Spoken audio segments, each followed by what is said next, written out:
ప్రవక్త జన్మదిన సందర్భంగా శుక్రవారం నాగర్ కర్నూల్ జిల్లా కేంద్రంలోని ముస్లింలు భారీ ర్యాలీ నిర్వహించారు. జమా మసీద్ కమిటీ ఆధ్వర్యంలో నిర్వహించిన కార్యక్రమం జిల్లా కేంద్రంలోని జమా మసీద్ నుంచి భక్తి శ్రద్ధల మధ్య పిల్లలు, యువకులు, పెద్దలు జెండాలను చేతపట్టి ప్రవక్త ప్రవచనాలతో భక్తితో ర్యాలీగా ముందుకు సాగారు.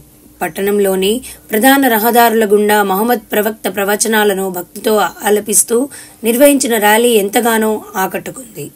అనంతరం వక్ఫ్ కాంప్లెక్స్ వద్ద జెండా ఆవిష్కరణ, ప్రవక్త ప్రవచనాలు, ఖసీదే బుర్దా షరీఫ్, నాత్ ఏ పాక్ ప్రవచనాలతో కార్యక్రమం భక్తిగా సాగింది.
sallallahu